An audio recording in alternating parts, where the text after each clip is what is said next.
Hello and welcome to episode 11 of the Refuting Marx's Inconsistency and the TSSI. 11? 11, you heard it. That is Lexi. Lexi, introduce yourself. Oh yeah, this is Lexi, Swampside. And it's 11. We've done this 11 times, 11 Saturdays. Thank you for hanging with us, because if you're hearing this, wow, you're a fucking nerd. Like There's us. only 3 more Saturdays left. And Derek, introduce yourself. Hi, I'm Derek of Swampside, Inside Zero Books, Emancipation, it's a bunch of other stuff. Are you claiming you're from Swampside now? Oh, not Swampside. You claiming the Swampside? So Schematic Redness, Inside Zero Books. I visit Swampside a lot. Yes, you're a friend of the show. See, Derek, I'm a friend of the show. The weird thing is all these groups kind of are incestuous, so I don't really know where they begin or end.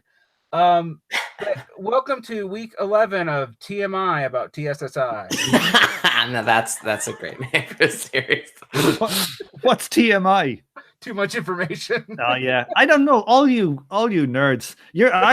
I'm old fashioned. I don't know these nerd ones. Yeah, you're a jock. You're a jock with a math degree. I'm a jock. First time I ever heard that one. Right. Okay. Are we saying all the Irish are jocks now? Of course not.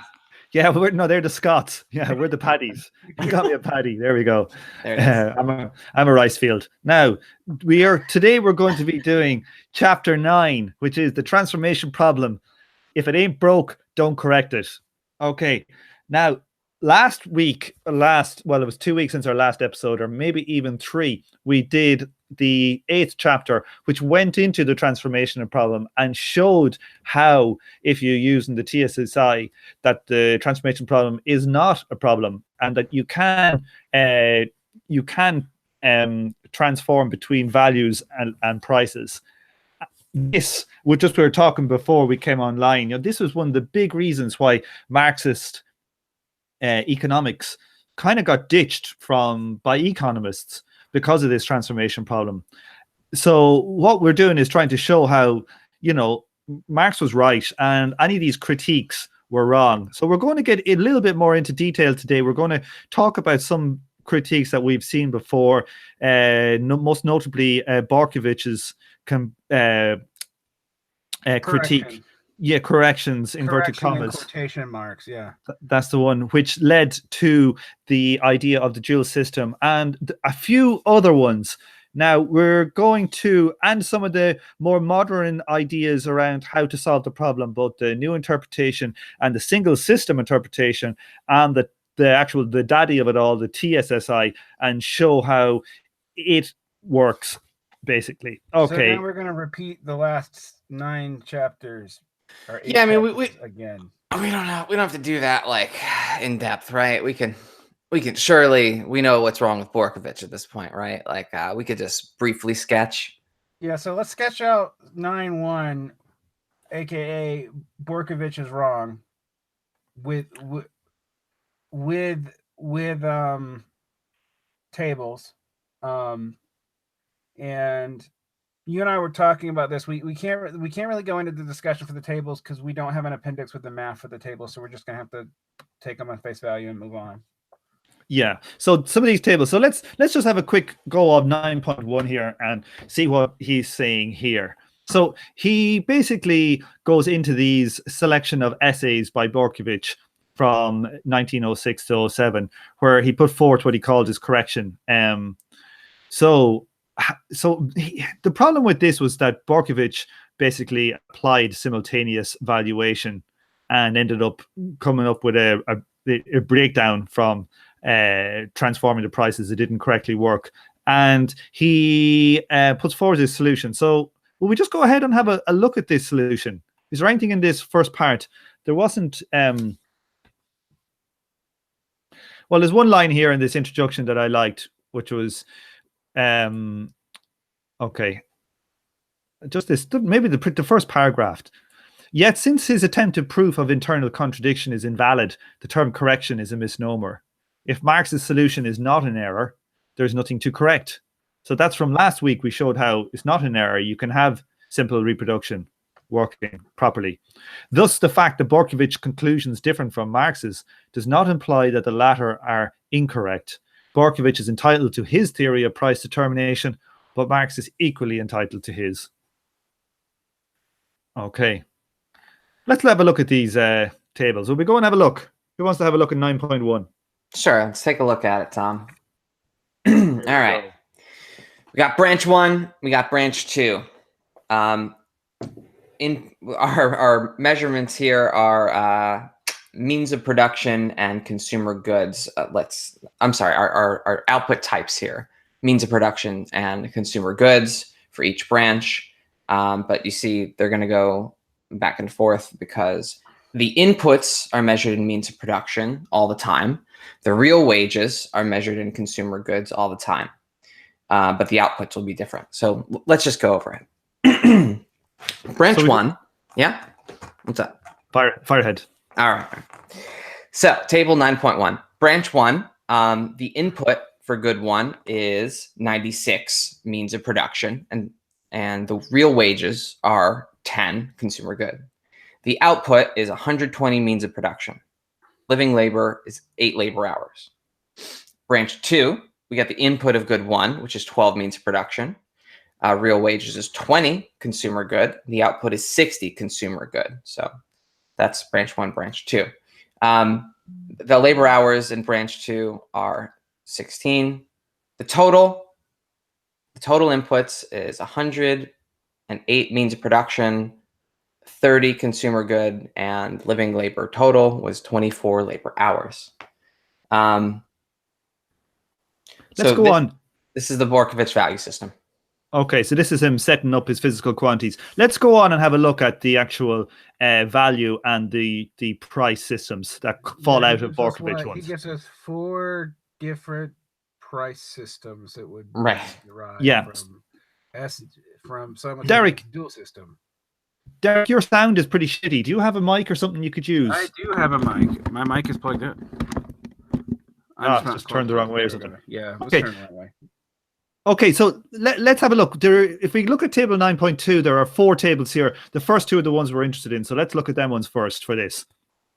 So if we look at the top table, Lexi, that's nearly identical to the one that you've just actually read. Yeah. Just splitting it into value terms. Right. I don't think we want to go in too much detail into the actual numbers here, but just talk about what's happened. If we look, we have a value system and we have a price system. Okay. Now, previously in chapter 8, when we did our transformation problem thing, the TSSI way, the way Marx would have said to do it, we saw that our totals held, our equalities, system equalities, like total surplus value is going to be equal to total profit and all of those guys. But when we value things simultaneously, the way that Borkovich said, let's have a look. We can quickly see, if we look at the 2 tables, the value one, the rate of profit is 30%, and in the 30.4% to be precise, and in the price system is 20%.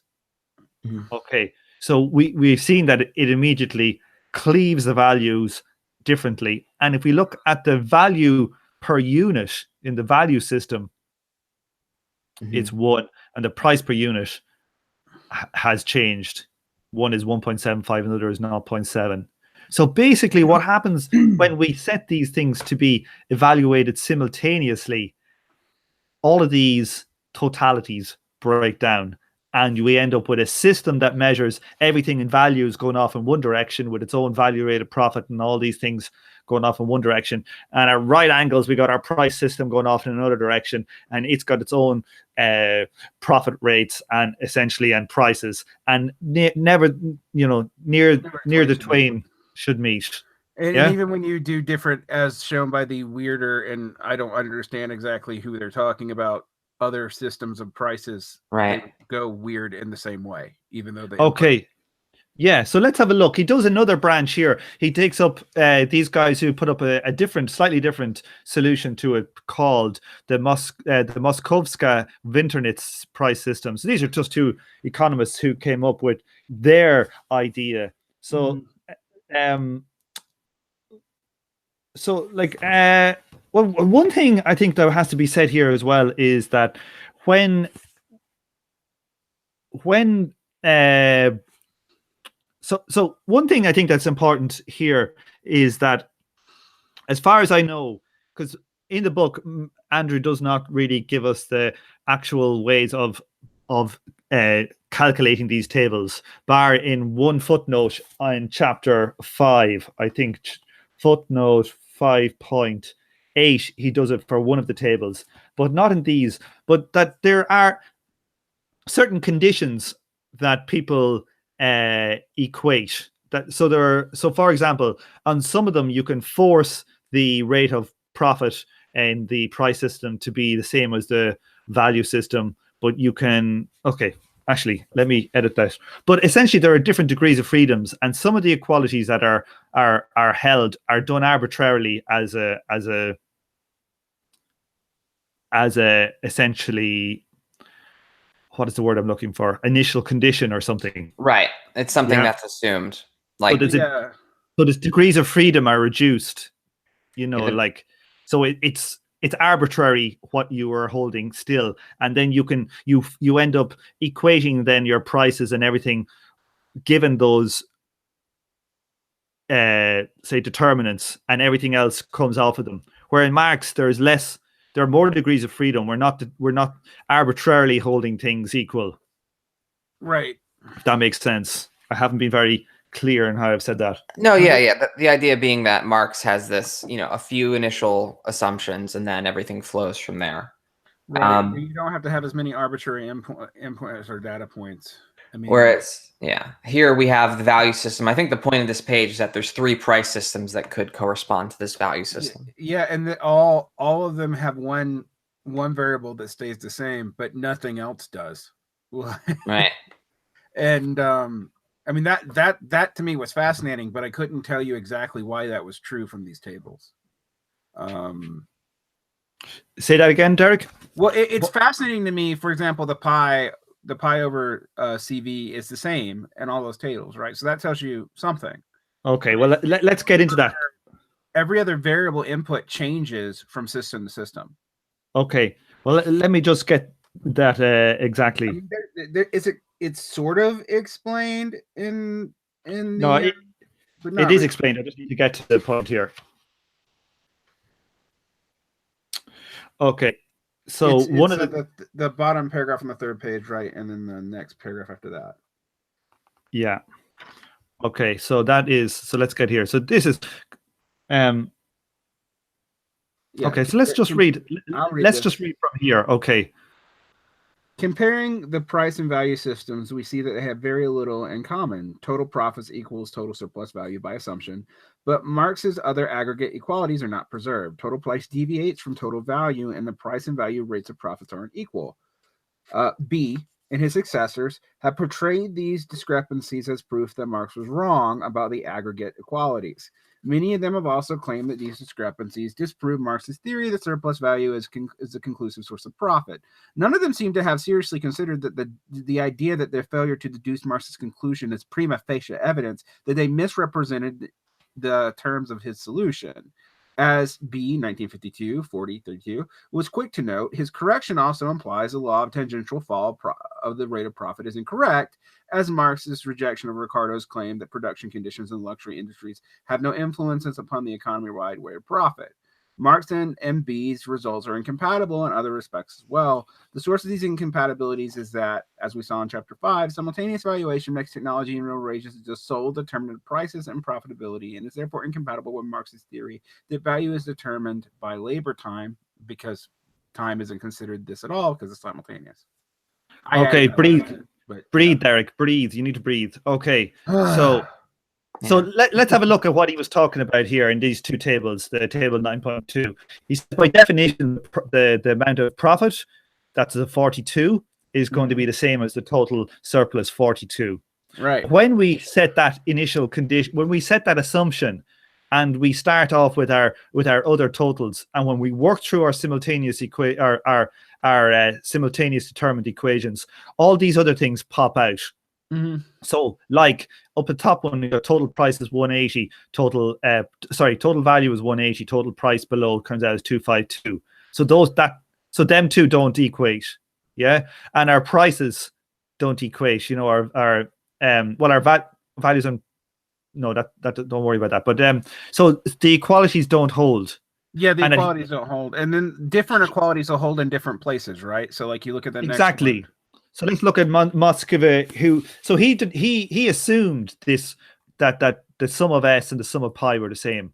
But then come along these people like Mojkowska, Vinternitz. There you go. That was good. Mojkowska. So let's see what they actually assume. It's just down here.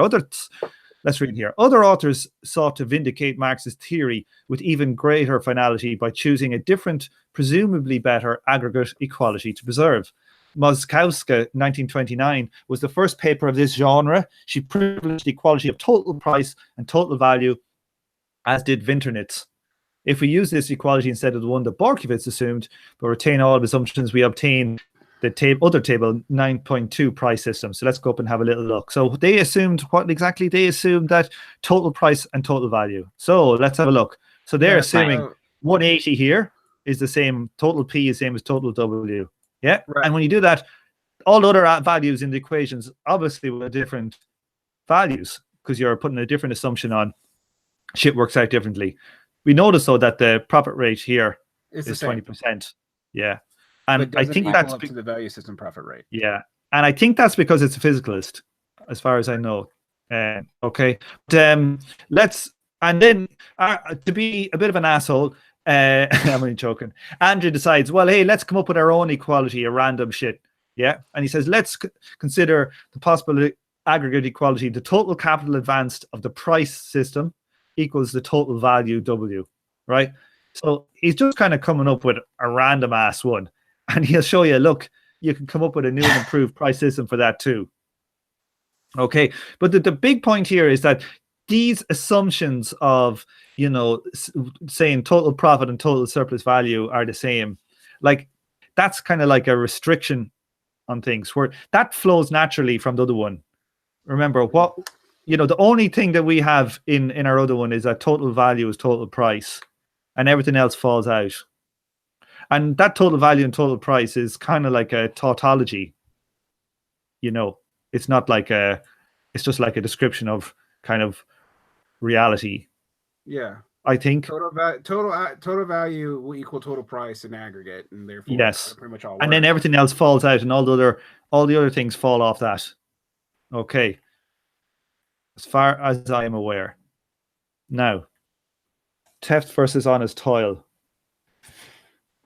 We get a dig at Sweezy. Then he talks about yeah, we've just done that a little bit here. So let's have a look here. This paragraph, Lexi, do you want to take this paragraph? Sure. Derek, when you're reading the paragraphs, don't read at such a horrendous pace because people won't be able to follow. Okay. Yeah, follow my neutral Midwestern American tone that they teach in broadcast school. Such solutions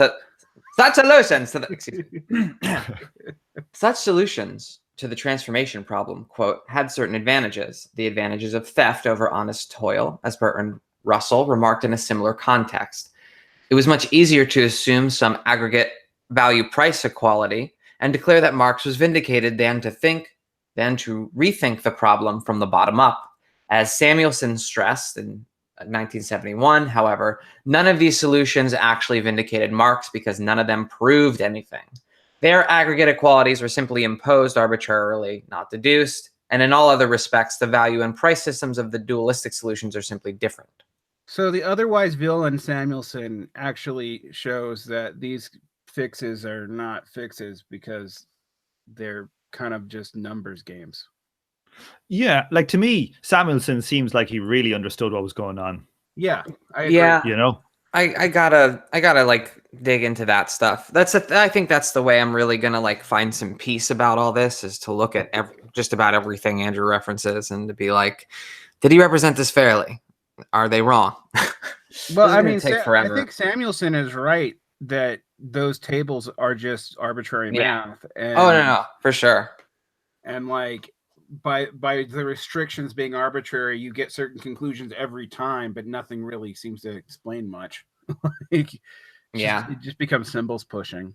Well, it gives me a lot of respect for Samuelson. It gives me a lot of respect for this is going to be rough, but like Kleinman is constantly, relying on basically people within their context that might have been thought of as pushing back on Marxism, because these kinds of interpretations were the dominant schools. So they probably read as, to the right. Often read this way by, to be fair, by a lot of people who are like democratic socialists, because they're like, oh, you can't agree with the bourgeois economics, therefore whatever weird crap we're talking about must be true. Right. That's the debate over real incomes versus wages and his failure of capital production. But yeah, I've been told like, oh, whenever you guys start sounding like you agree with right wingers, you are inherently wrong by the nature of right wingers having said it. And imagine if Marx had have applied that logic. I can't believe you denied Say's law. Say's law is what ensures humanistic dignity for all.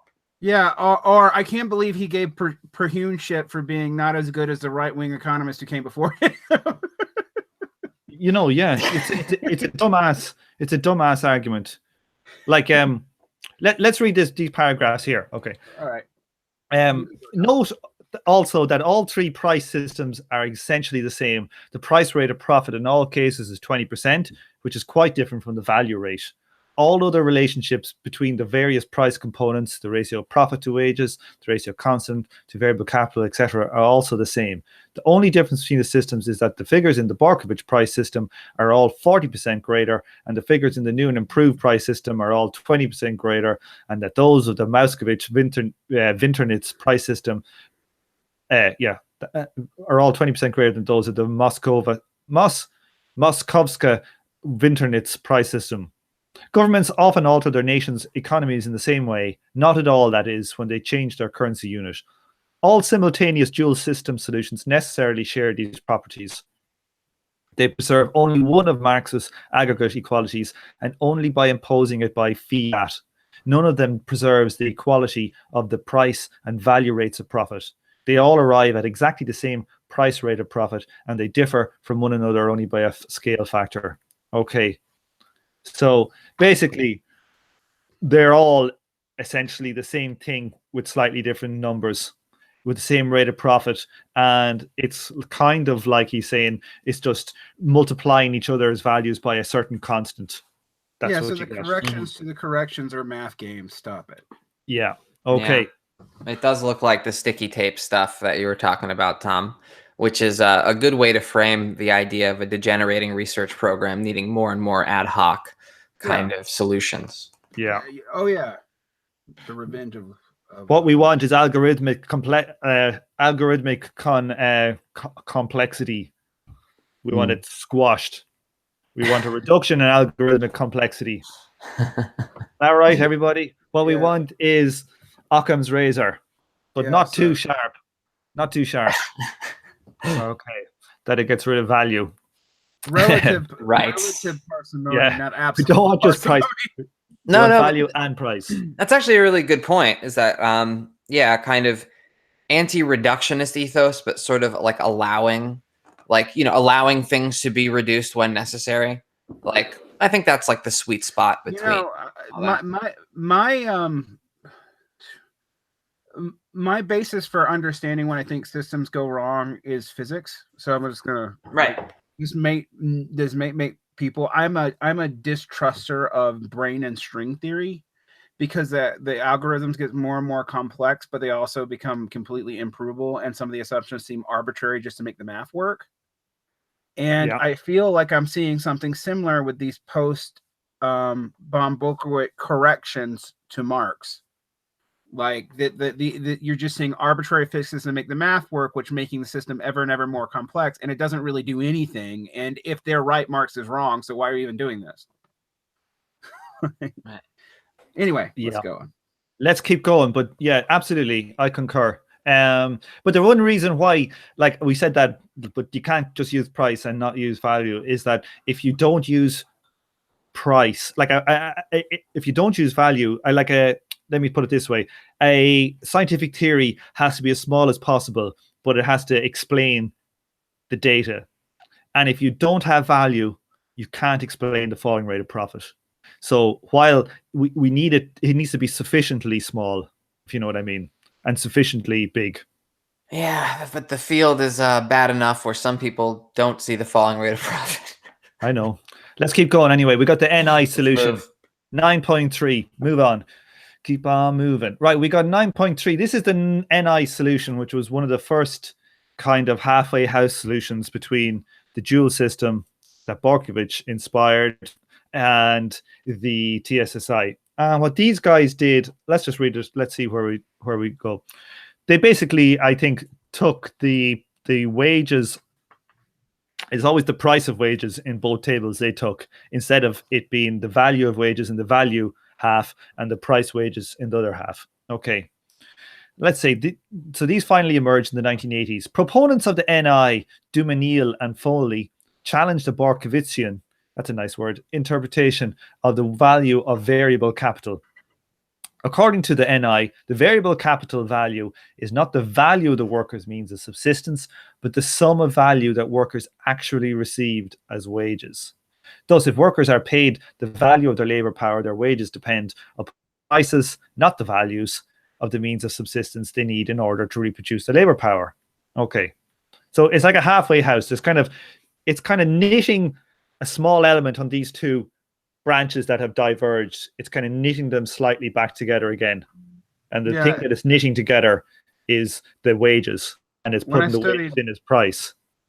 When I studied economics in college, the only Marxists I was exposed to were Dumesnil and Sweezy, and I wasn't like to be fair, I wasn't like an economics major. I just took multiple classes in it. Yeah, I think Monopoly Capital was like the standard textbook for Marxist economics. Well, that and Harvey, he wasn't even an economist, but anyway. Right. I meant when they were still doing math. Yeah, I mean, so proponents of it. So basically, this is like a halfway house, or what I would like to call a half-assed solution, like a half-ass house. Yeah. Okay, so let's have a look just at the table of the NI, and we can have a look what's going on like before. Is that okay, or does anybody want to read anything more? No, you can go to tables. I like your carpenter tendencies to have a fetish for tables. Yeah, let's do it. Let's build some tables. That is true. One of my many fetishes, let it be known. Okay. Chief among them, the money fetish. No, that's not true. The okay. Patreon, motherfuckers. Patreon. No. So here we have the table 9.3, which is the NI, so the new interpretation, value, and price systems. So much like before, we have our value branch here. Okay. Let's have a look at how that compares to the value branch in the Borkovich one. So it's quite similar, not the same. So essentially, we have our 36% profit here. Okay. And then we have our NI price system. And we have it's 20% profit again.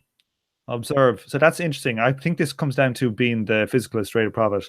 That's what you can actually see is going to be. Yeah, you can kind of see it. Yeah. Okay. So if we look here again, he's taken total surplus value to be total and equal to total profit. That's the equality that's preserved. And also the value, the 24, is equal to the price of value.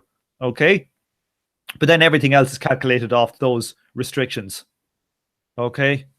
Mm-hmm. So let's go to what he says here. Was it NI, but only if one ignores Marx's result? Oh, sorry, I'm looking at the... Am I reading the wrong thing? No, sorry. I was looking at the wrong page of my book. So whereabouts are you going from here now? Oh, actually, I'm reading like right above and below that. I actually should have started like in the sentence before that. Yeah. Proponents of the NI have claimed that this later equality is an improved version of Marx's equality of total price and total value. If one accepts this claim, it is possible to conclude that the equalities among aggregates obtain in a different manner. Under the NI, but only if one ignores Marx's result, crucial to his law of the tendency of the rate of profit to fall. Thus, the aggregate price and the aggregate values of profit are equal. Like other solutions based on a dualistic interpretation of the constant capital, the NI solution fails to preserve this equality. Moreover, the NI value-added equality is imposed in a manner no less arbitrary than those other authors impose other aggregate equalities. It is true that the NI authors justified their choice, yet the other dual system theorists also justified their choice, often with equal validity. The equality of the total price and the total value, for instance, was surely regarded by Marx as fundamental result of his own solution. And I accept that as totally true, although I would like to know, like, what some of the justifications were. But still, yeah, ultimately it ends up doing pretty much the same thing as the other systems. Right. Yeah, but it does. It keeps two of the price aggregates. Yeah, Isn't that right? It keeps Instead two of one. aggregates instead of one, but By fiat. Yeah, but it's still by fiat. And while the fiat has a reason, its reason isn't. It's still sort of like it's a deduction to what we think is most valuable. It's not. It doesn't emerge organically from the theory. Right. And, again, I'm not against, making an assumption if it has some cash value benefits, but it would be even better if we kept those at a minimum and just had a bunch of cool stuff that flowed out of it. Dirty pragmatist. All right. Okay. Let's go on to the TSSI solution. My God, they really come up with great names. They come up with good names. Yeah, the sigh. Yeah. It sounds like a kind of a diss name. If you had a friend called Simon, you call him Sigh. Yeah. So like there's anarchists without adjectives. Is there Marxism without initials? No, you'd run out of time. Okay. I don't even get that. Okay. I'm such a loser. Anyway, moving on. That is not why you didn't get that. So it's like a loser. That joke is like a loser sniffer dog, is it? If you laugh, you know you're a loser. Is that what's going on? It's like, if you laugh at that, you're left away. Okay. Okay, so 9.4, we're really ripping through this guy. So this is good. I must say this is my least favorite chapter in the whole book. But this is pretty dense. Let's call it the triple SI. I like that. That is good. It's like a wrestler name. Triple S. Yeah. Yeah.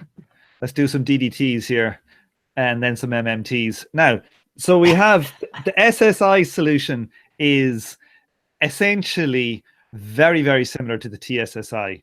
Okay. But the only thing is that it does value things simultaneously. Okay. Right, so let's read this. Wonky with time, which we've already worked through, like in the second chapter, right? Yeah. So we'll have a look at the table when we hit it. The only difference between this in chapter 2 or 3 is that there's a table and you can see it. Right. Okay. Right. We have a table. So let's just go to the table again. Table. Well, I just want to read this bit and it just so we just set up first. The S true variable capital value as the sum of value. It's a sum of value that workers receive as wages, as the NI does. However, they also construe constant capital value in an analogous manner as a sum of value needed to acquire the means of production. Okay, so these are the same assumptions that the TSSI has. Yeah, it's talking about what do you need to know. You need to know essentially in the TSSI is the price of the capital value and the price of the labor. Okay, so let's go down and have a look. Let's see. Thus, the TSSIs do away entirely with the notion of a distinct value system in which the constant and variable capital depend on the values of inputs. As in Marx's own solution, there is only a single set of constant and variable capital figures. For this reason, all three of his price value equalities are preserved by the triple SI, at least in a formal sense. Okay. So it is by definition. Yeah. So this is, these are good breakthroughs, if you know what I mean.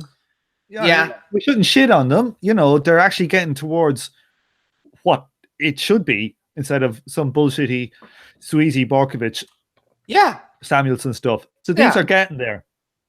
So it's not. Yeah, let's have a look at this table. When people are shitting on Richard Wolff, remember, he's part of this breakthrough. Yeah. Yeah. Okay, so let's have a look. So here is the single system prices one.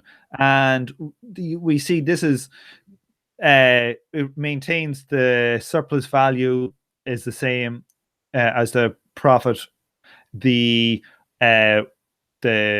capital and the variable capital, I presume, are the same, but the rate of profit we see over here is still 20%, but the surplus value rate is 20% too. So we do have the maintaining of the total surplus value rate of profit and total price rate of profit as the same. Okay, and our total, you see here, our total W as value 288, and our total price is 288, and our total surplus and our total profit is 48. So they're all held. Okay, the three equalities are there. Okay, but essentially what happens is they are just held by fiat, and other thing that happens is that the rate of profit that comes out of it is not a rate of profit that will drop in the long term. It's determined physically. Okay, so let's see. Yeah, it's physicalist rate of profit, which thus is constant. I don't know why it always ends up constant at 20%, but it always ends up constant at 20%. And I think that's because all of these ones are simultaneous. So the rate of profit will always be the physical rate of profit. Right. So that's why all of them have the same one, no matter what equalities you arbitrarily hold equal. They'll always have the physical rate of profit determining what the rate of profit is. So it makes it look like there's still a difference between, it does wonky things with time, and ends up killing the decline in the rate of profit, because the physicalist rates of profits always end up roughly the same, which is kind of weird, but yeah. Okay, Lexi, you read this bit here. Do what you're told, Lexi. Come on. Yeah. Oh, this is NPR voice.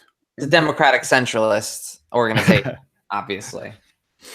Absolutely. No. Straight down the line, Stalinist. Yeah. Oh, that's what I meant.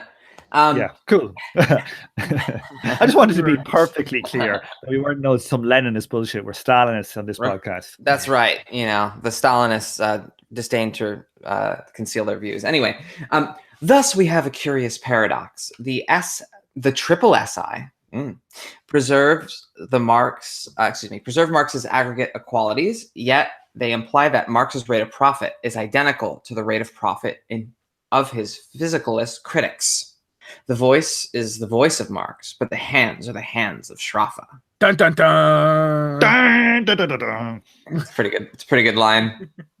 It is a good line. How can this be? The answer is that because the triple SIs are simultaneous, their price rate of profit is physically determined. Their value rate of profit is then obtained by stipulating that it is equal to the price rate, and thus to the physical rate, or an analytically equivalent procedure is employed. Thus, although the aggregate equalities are preserved, the causal relationships differ markedly from those of Marx's theory. In the triple SIs, the physical rate of profit determines both the price rate and the value rate. In Marx's theory, the value rate of profit determines the price rate, and the physical rate plays no role at all. So, yeah, I mean, we have gone over just about all of this before. I would love to see this whole book organized by topic. Yeah, as opposed to by argument. Right. It just does kind of feel like it's a bunch of papers that were put together. No, I don't think so. I don't think it's a bunch of papers put together. Doesn't he kind of say something to that effect in the introduction? And that's common practice, right? No, I think this is a book. He has done books that are just papers put together. I think this is him trying to. I think he's just trying to argue every single individual argument that's ever been made. So he's putting it into a book. Arguments of all of his papers for 20 years into one cohesive book, but ends up by doing that ends up being redundant AF. Well, it sounds like he's keeping the structure of some papers by attacking it in this way. Because if I wanted to do a definitive takedown of the triple SI, I would I would have a chapter on the triple SI, and then I would just scan through the whole book and put all that material together, choose a few people, quote them extensively, and then do all the stuff that he does in the book about the triple SI. maybe have an introductory chapter about the flaws and everything, and the conclusion. We'll draw these again. But I mean, anyway. I do like this right here. What I do like about the presentation in this chapter, even though it's turgid, is that you do see how like the mistakes of prior attempts to fix this would generate better and better attempts. I mean, because in a way, like, yes, the demon Shafra is behind the TSSI. I'm telling you, not only is he a demon, Derek, but he's a demon to pronounce, eh? Yes, Shrafa, right? Shrafa. You're the only one who calls him Shafra or something. Shafra. It's desperate. Goddamn American. Anyway, leave him alone. That's on brand, okay? I know you are dyslexic, Derek, so I got to give you a fucking bit of a break. And also can't pronounce European languages that I don't speak very well. So, like, what's the story? That's not a vice; it's a virtue. He's trying to figure out what I'm talking about. Is a virtue, said the Marxists. America. Anyway, the TSSI. I mean, the TSSI is interesting because in a mathematical sense, Kleinman says it comes out of going back to the assumptions of the SSI and trying to figure out what went wrong. Why does that end up being physicalist? And then, oh yeah, time. Duh. I mean, and I know that sounds like a really stupid, silly reduction of the difference, but it's both that simple and that important. Yeah. Can't model this without modeling time. Without that shouldn't be controversial. Let's have a look at table 9.5 where he shows the temporals, so that TSS versus the SSS. Okay. Yeah. And nice. So basically, he shows here how all the same totalities aggregates are preserved between you got. So we got total surplus value on both is equal to total profit. We got total value is equal to total price. Okay. The rate of surplus value is equal to the rate of profit. But you will see that when you work the math out on one, now the prices end up becoming differently because there are different, basically, equations you're working out. And what ends up happening, though, not just the price is different, and not just even like the ratios look quite different to me as well. But the rate of profit also drops. The rate of profit also drops in the temporal system. So we see that the surplus rate of value is 10.5 and the other is 23. So one is determined by labor time hours and one is determined by physicalist surplus.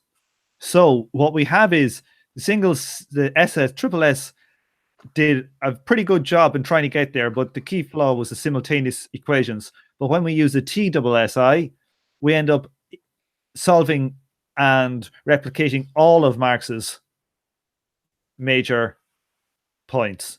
All of the things. The rate of profit is determined by labor time. You'll have a falling rate of profit. You got the sum of surplus value and total profit are the same on value and prices. So it's the boss.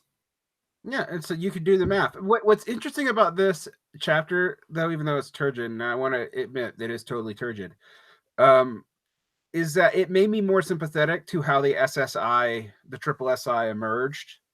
Because at first I was like, who on earth would assume that you can't factor in time and figuring out a rate? Like, it's a rate. It happens over time, like in the definition. But when you look at how they got what they were responding to in the prior systems, you could see why they would have gotten that way to that point. Even though it's wrong and they should have just stuck with Marx in the beginning. Like, it's interesting because even the TSSI, in a way, yes, it's restating Marx, but if all this stuff hadn't happened, you wouldn't have needed to state it this way. Like, I don't know. I know that sounds strange, but like, makes sense. Like it makes sense when you're like, oh, this TSSI is a way of going back to stating Marx in pure terms, but in response to a critique that insofar, Tom, that I said my fear was like, oh, why didn't people in the 40s come up with the TSSI? Well, it makes sense to me. They didn't need it. Like, they were already doing this. Well, like And as well, Mhm. like if you know, like the planning systems of things like Gosplan or whatever they were called back in the day, they were using input-output tables, labor time tables. yeah, They were doing they this were. stuff. Yeah, I Yeah, mean, and like, people. So that was it. Like this was how it was done. And then you had some guys in, usually, you know, you had some like liberal economists in the West trying to come up with ways to say, oh, this doesn't work, and that became dominant in the West. well, unfortunately, from what I understand, it's actually dominant in the East too, because the Chinese planners do not use input tables the same way Gosplan did. Yeah, no, they don't. I don't know how much Gosplan did that, but they did some of it, and definitely they don't use labor time input-output tables in China or anything like that. So it's basically gone with the high bike, But sorry. So you were saying, Derek, like I just assume when you read, like last week we had annual on doing the tables for episode 10, and when I was reading chapter 9 in volume 3, he was like going, Christ almighty, this is exactly, Marx was explicit, he said all this stuff. No, you don't need, right. you So don't need, when people were reading volume 3, it was just obvious. It's just obvious. What's interesting to me is I think one of the we have discounted one of the reasons why people don't talk about this though is because Gosplan was a mess, but it wasn't a mess because how they were calculating things. It was a mess for other reasons. You could have the right equations, and if your inputs are shit because you're lying about them, or because like everyone's afraid to be honest, then they won't work. But I think, that simple explanation is ruled out of hand. So like, oh, look, the Soviet economy is a basket case. Therefore, all these basic accounting mechanisms that pretty much everybody uses must be false. Even though, I don't think they use them for any great amount, the planning tables. I think they tried using them, but I think they gave up fairly quickly. Is my understanding of Gosplan. They just went with physics. They went to Simon physicalist, and then they went to weird cybernetic calculations in the 50s and 60s. So what we're saying is that the Soviet Union would have been fine if it was only planned with temporal valuation. Is that what we're saying? No, I'm not, because I also said if you shoot people and have them lie to you about their inputs, your math is going to be bad because your inputs are wrong. Yeah, but also like if we go to if we look at the work of Cockshot and that, they use labor time tables. Yeah. Cockshot's not Cockshot on the. I don't love Cockshot, but Cockshot on this point is actually pretty good. I mean, he also like linear algebra is your friend. People, you should learn how to do some math. Yeah.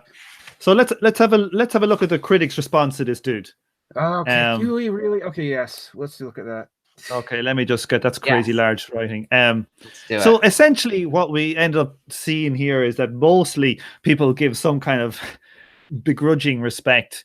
So like Leibman here says he acknowledges that in TSSI examples of the transformation, profit rate equalization occurs within each period with the much adored aggregate qualities. Although Marx's simultaneous critics charge throughout all of the 20th century that his solution failed on mathematical grounds, Mongiovi has recently conceded the absence of arithmetical error in Marx's solution as interpreted by the TSSI, and Veneziani acknowledged that the TSSI obtains Marx's results in this and other cases, admits that the TSS approach corresponds to the original theory of Marx's in a way that others do not. Okay. And he's good about accounting for, hey, I purposely quoted these authors out of context. Oh, yeah. You read that, Lexi. That's funny. I need to go. Yeah. I need to step out for a second. You read that one. I love this because this is quite honest. This is quite, I like it when Andrew is like open about what he's doing.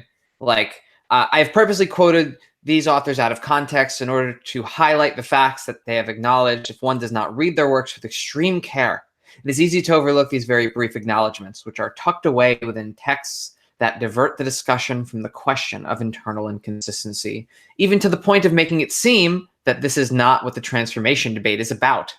A thorough response to these works would require A thorough response to these works would require several chapters, since their critiques of the TSSI are marred by a great many misinterpretations, misrepresentations, and mathematical and factual errors.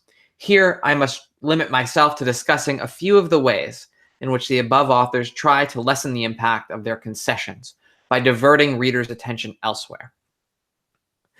So I consider this part of this just sour grapes. I'm not yeah, I'm like, I actually don't think this is particularly helpful. it's not helpful. I know Tom would defend it, but like, I actually don't find it. I did not get. This is part of why I find this chapter turgid. It's like everybody admitted I was right. See, but I mean, then they shat on it. But I think the reason that he says this is driven home by when you read these papers. These papers really, a lot of the time, I'm not saying all the time because I'm like looking for some good objections to the TSSI. Like, but a lot of these papers do try to distract you and then make a comment like, well, I see the basic point, but look at this new thing I'm bringing up. Which, if you're in an argument and someone cedes your point and then brings up something else. Yeah, no, I've seen that with people talking to Kleiman all the time. I mean, like, I remember even with David Harvey arguing with him he did similar things, much less substantive, and I'm sure these will. But I also don't think, one, this assumes that Marxist debate is happening in the level of obscure economics journals, mostly in the 80s and 90s. Which would have made sense in the 80s and 90s, but doesn't make sense now. And because I honestly have only heard of these people because Kleiman is complaining about them. Like, with the exception of like Sweezy. With the exception of Bombaver. But Sweezy also didn't respond to this. Like, and Bombach also was not writing about Kleiman. Right. Like, the people weren't responding to TSSI, they were responding to Marx. These people responding to TSSI are kind of like, I wouldn't say sub-tier academics because I don't know their academic credentials, but I have not heard of them until this book. Mosley's a fairly prominent. Yeah, but Mosley doesn't. Is Mosley responding to TSSI or just coming up with an alternate interpretation? He is responding. Yeah, he's responding to the TSSI.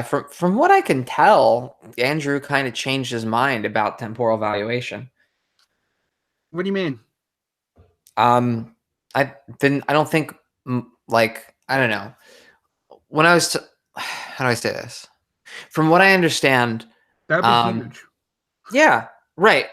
But I think like he maintains like a dual system or something. Who does? Mostly. Am I getting this totally wrong?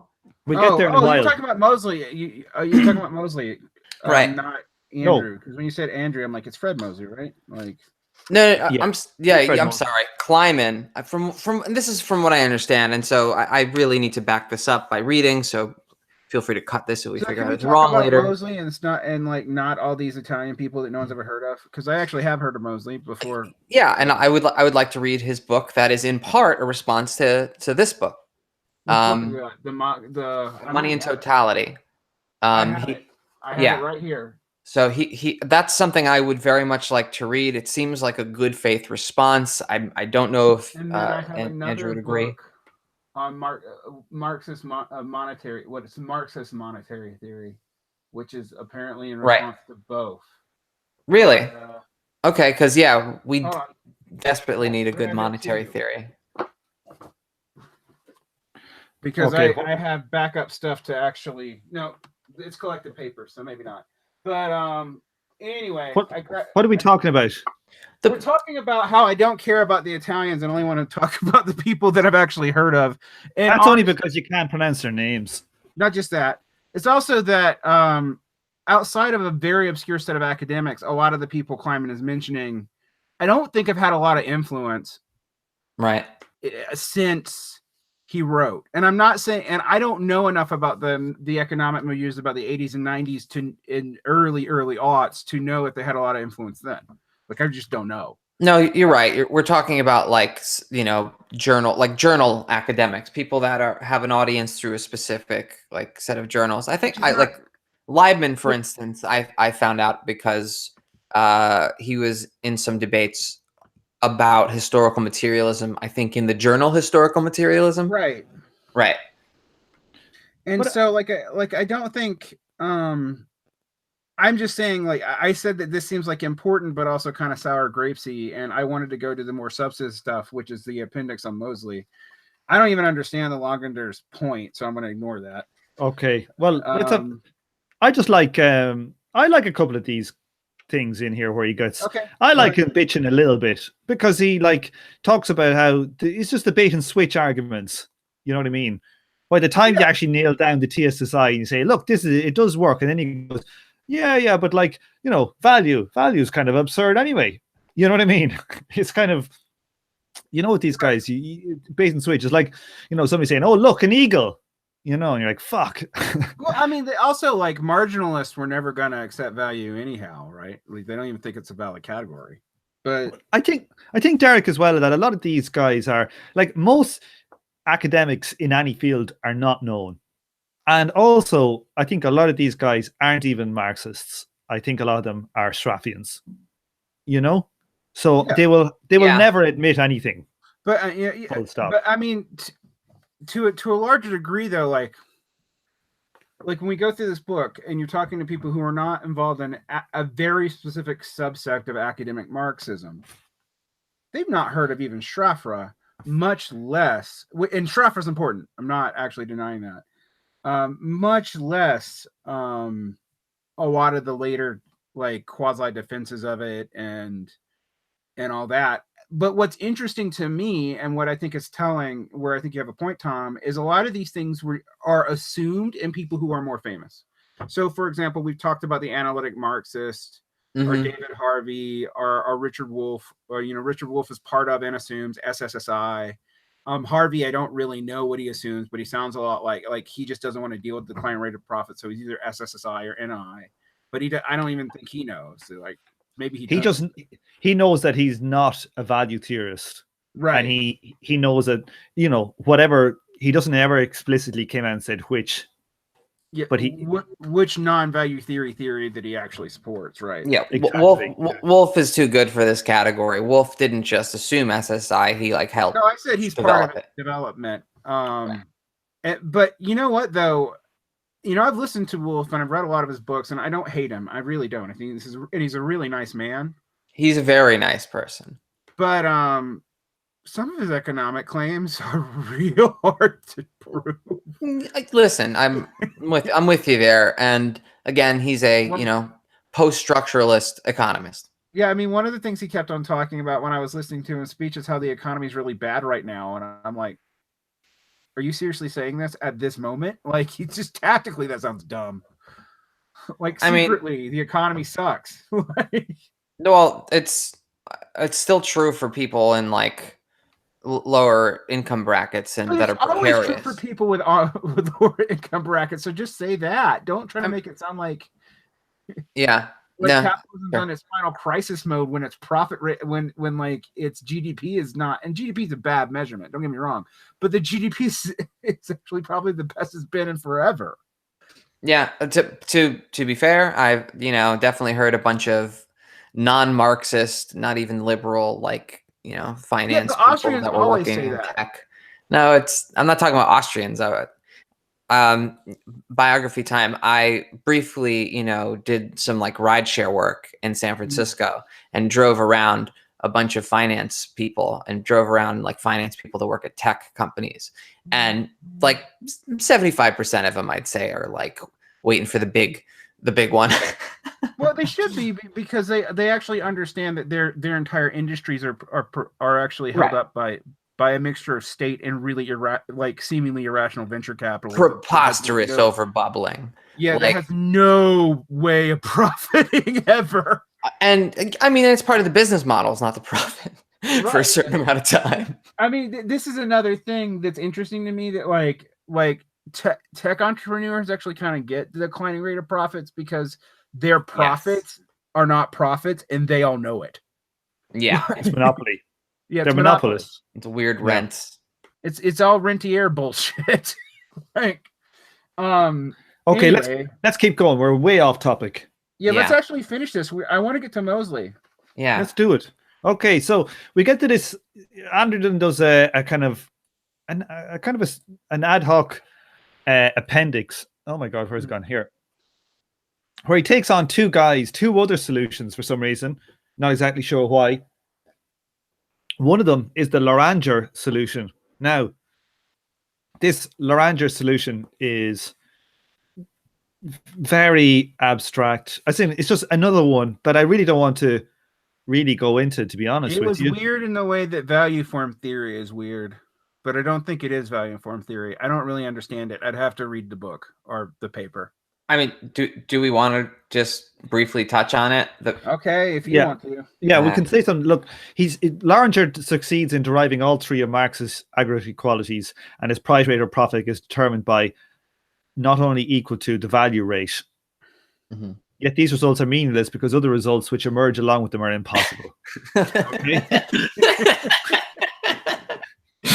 There you go. Basically, like a lot of stuff gets interesting, but the assumptions are stupid.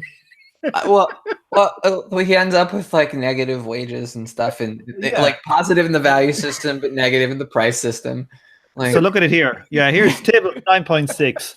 So we end up, everything is like the total surplus is the same as total profit, total value is the same as total price. But then when we actually work it all out, people work negative hours. So people went, I don't know what it even implies. Yeah. People went and smashed windows. You know, they're going to I mean, factory and set shit on fire, and they ended up with a certain profit rate. Like that's the level of it. So let's not give it any more than that. So again, this is something I need to see for myself. Like, listen, I obviously respect Clement enough to like pay attention to his book with this amount of loving detail, but this is so absurd. I must know. The equations are there. Look, the equations. He actually gives the equations. I believe the equations. I want to hear how he derived this. Like, yeah. How did he get there and publish this? And if this is the case, like, you know, like what were people like around him? Were they like, "Oh my God, you're a genius. This is phenomenal." Like, what he would have done is picked values that wouldn't have given ridiculous results, so we could create all the tables and show how it works. But then if you just change the prices, numbers, it goes fucking crazy. Yeah, that's what's happening there. All right. Okay, let's move on to Mosley. Let's go to Mosley because Mosley's more interesting, and also I know who he is. Yeah.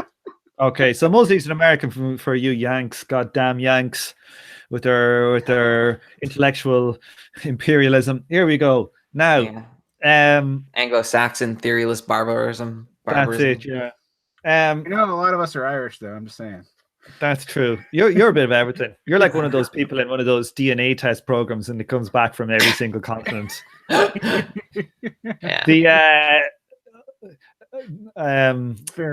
friend of mine, she did one. She thought that she's English, but her name was Singer, and she thought that the family was originally from Russian Jewry, that they were Jewish, and she got one of these DNA tests, and it came back saying that she was like 93% Anglo-Saxon. She was really nice. She was like, "Fuck." She thought she had an interesting story. Come up in multiple languages, but yeah, that's fun. I should take mine. There's been a lot of Jews created and uncreated by those tests. Yeah, really. My missus did one. She's from her parents are from Nevis, the island in the Caribbean, and and it came back that she was, I think, 7% Irish. So I like 40% North African, but I don't even know what that means. Like, yeah, like North African could just mean like, because like if you actually cycle around, if you were to drive a car from like Tunisia all the way around to like Spain, you don't really notice people looking that much different. No, they don't look that Mediterranean. It's so abstract. Actually, they're like Latins in that way, where everybody's just kind of like everybody's so intermarried and interbred anyway that like it's all kind of brown. And and like, you know, the old the Roman Empire was as much in Africa as it was in Europe, you know. So the idea that you know these people are African or different than Romans is just like kind of it's bullshit. Anyway, let's keep going. Pseudo-anthropology. All right, Mosley. Yeah, so Mosley, we talked about Mosley earlier, and Mosley, this is when I had my moment of what do they call it? What does Woody Allen call it? Your long dark night of the soul. I don't think that's what Woody Allen calls it. But No, he had one like what was it? Was it homosexual pangs or something? Homosexual pangs? I think it was like where people are like suddenly get this shock. Am I actually gay? This is my moment of that when it comes to value theory. When just give in, Tom. I'll give in, yeah. Just relax. So the idea when you replacement of so that you should value your capital should be revalued at the replacement cost, at the current cost. And so this was the idea I said before, and I was on the island and I was reading the book and I was like, God, Andrew's totally fucking wrong. So this is Mosley was the one kind of simultaneous who made an argument to me that made sense. Okay, was that like we should be valuing the capital at the current cost, and but that doesn't make any sense when you think about it more. So this is Andrew trying to get in at Mosley's that idea and kind of seeing what the implications are from it. Essentially, what Andrew will basically say that when you make that assumption, you're a simultaneist and then you're a physicalist, and you might as well be a Schraffian. Yeah. Okay, yeah, so that's the gist. Mosley is like reinventing Schraffianism by accident, but still.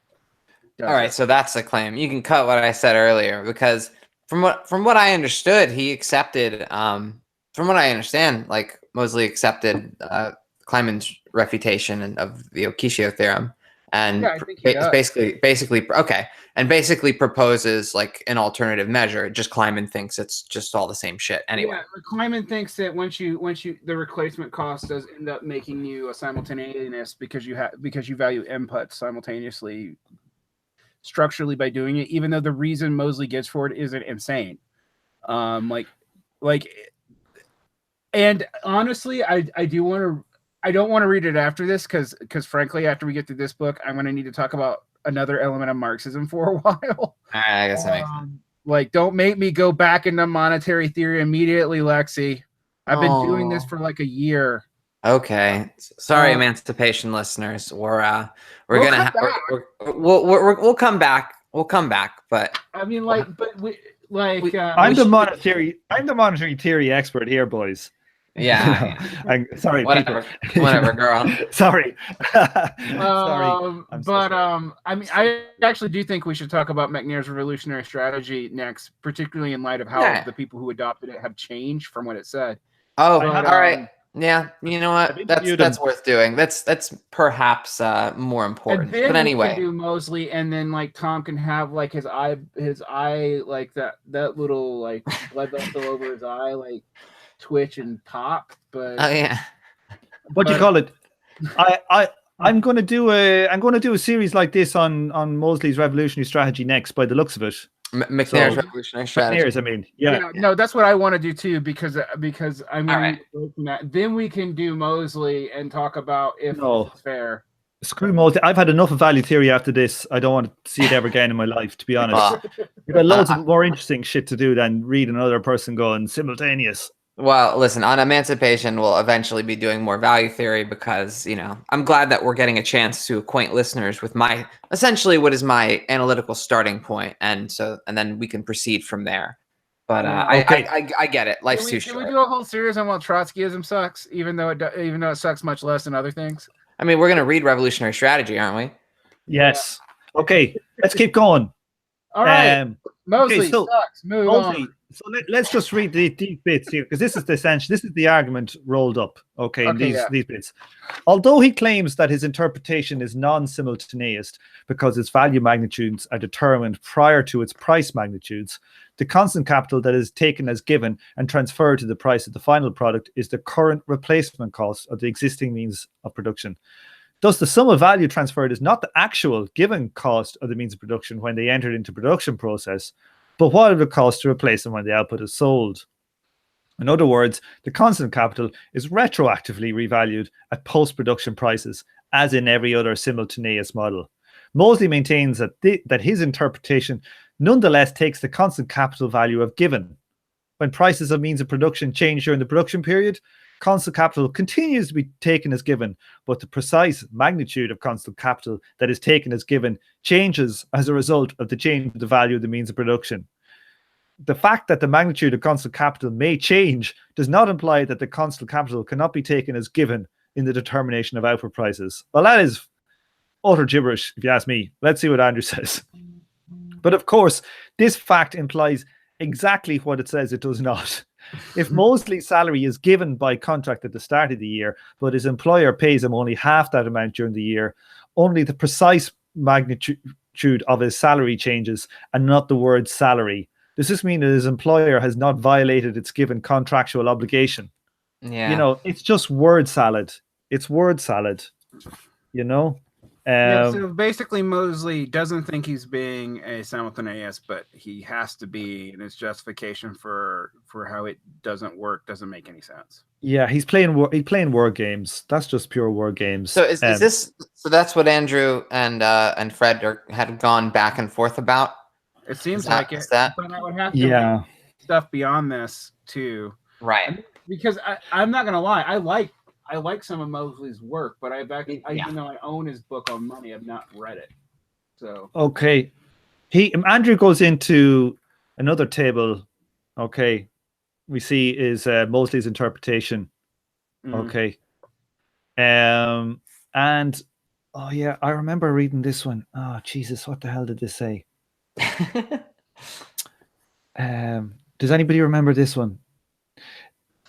This was like a weird case where Moseley came up with a example to show that he was right, but actually when you ended up doing the math and worked it through, it made no sense. Well, he assumes almost everything, right? Okay, so it's just been. I actually haven't read this last page in about 3 or 4 months. 5 months. So I'll read it. The results can be derived as follows: since 10 bushels of corn are produced. Let's not just read it. Let's just actually read it ourselves, and then we can see if we can figure out what it is that's wrong. Sorry for everybody listening.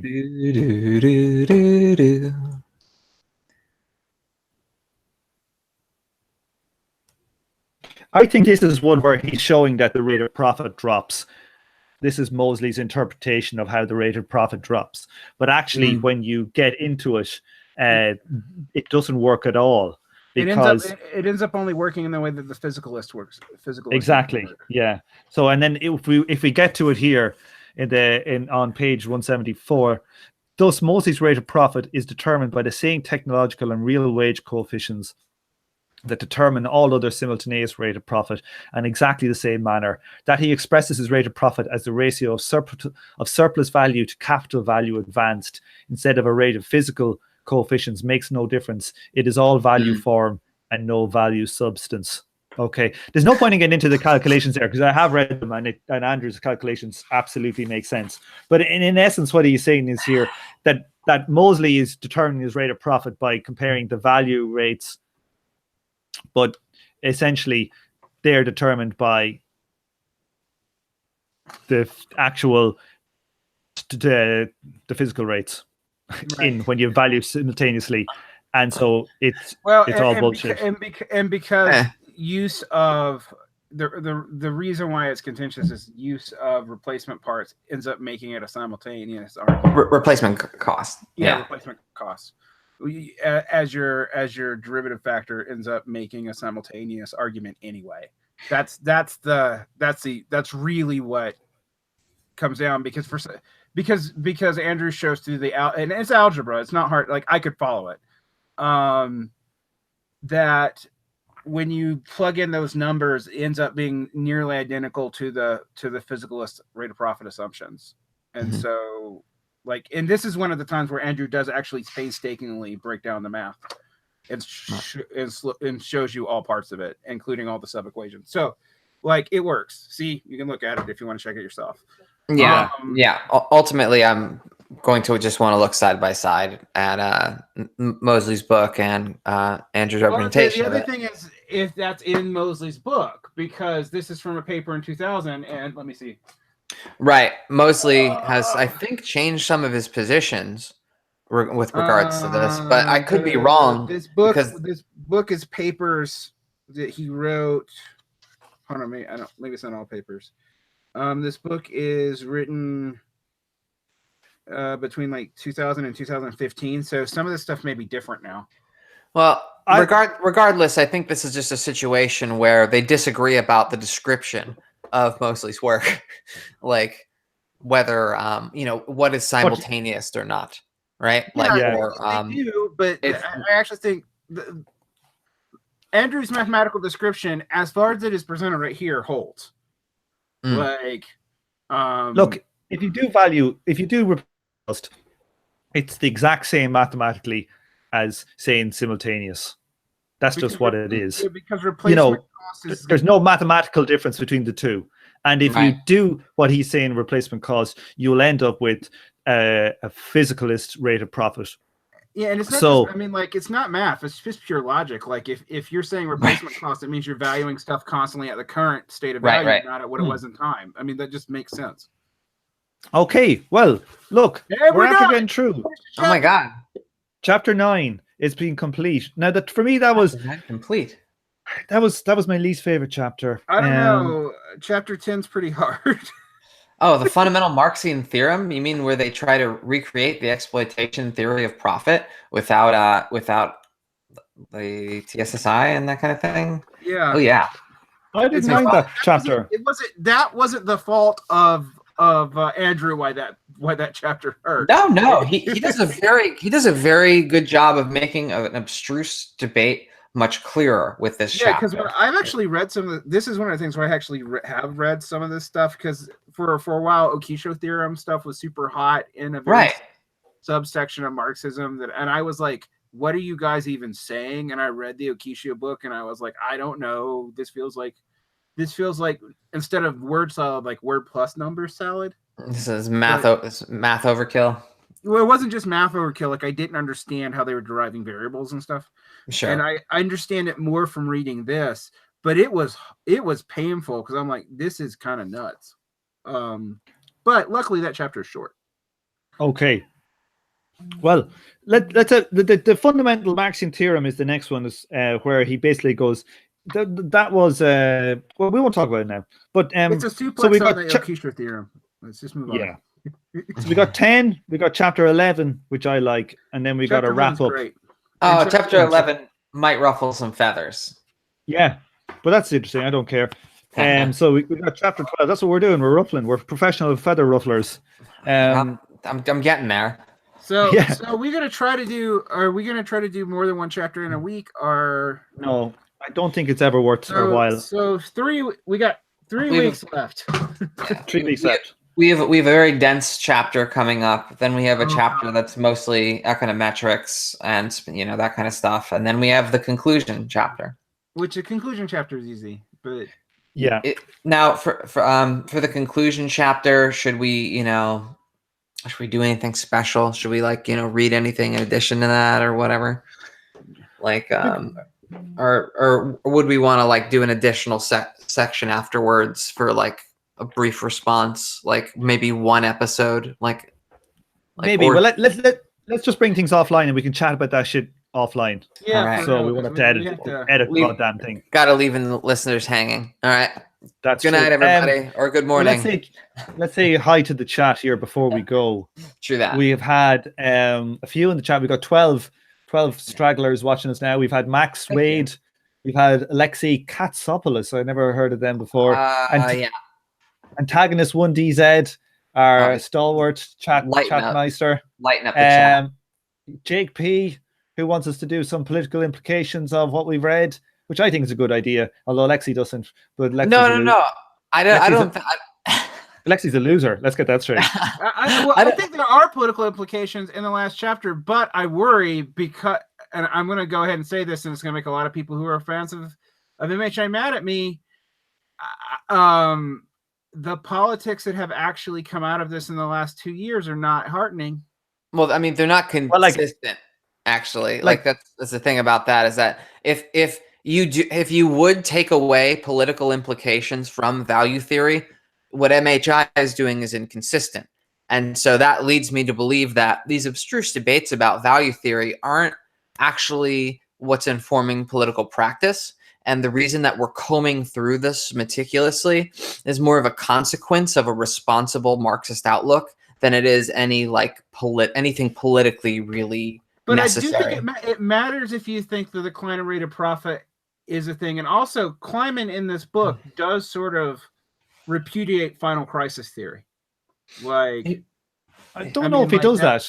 In the first chapter, he says that crisis completely rebuilds capitalism over and over and over again. So like, you're not going to have a catastrophe bring in Marxism for you. Like, that's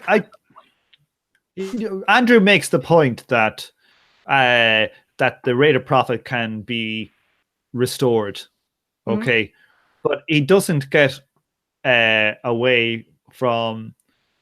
I don't think that gets away from a kind of a terminal stagnation of a system. Well, so it's something that we'll talk about another day. But I actually think we might come away with completely different agreements on that, because one thing, the argument that my first interaction with Kleiman, just so everyone knows, was that I called him an immiserationist because of the implications of final crisis theory, and he said I was wrong. And then I read his book and said, "Oh no, you're right." Actually, I didn't read all the book. I just read a couple chapters at the time. I read the whole book later. "Oh no, you're right. You aren't advocating immiseration final crisis theory. You're not an impossibilist or an accelerationist or any of that." So I think that actually does have pretty big political implications. I think it does have. That has big political implications. But like whether Andrew is like the thing to understand about this kind of idea of a stagnation, or I don't like the idea of final crisis, but I think it's an idea of stagnation. Well, I mean, I believe in secular stagnation, and that's just the falling rate of profit, and but the thing is like, can the profit rate reset itself all the way back up to 50%? Oh, I don't know. I don't see any evidence. Well, that's that. Yeah, like, and that's the real thing. It'll reset itself enough so that it gets going again. Like, it'll reset itself to 4 or 3%. But like if it's at if it's at 10% now and it's going to have a crisis, it might reset itself to 15% and come back down to 10%. But that's not an idea that will go straight to boom. No.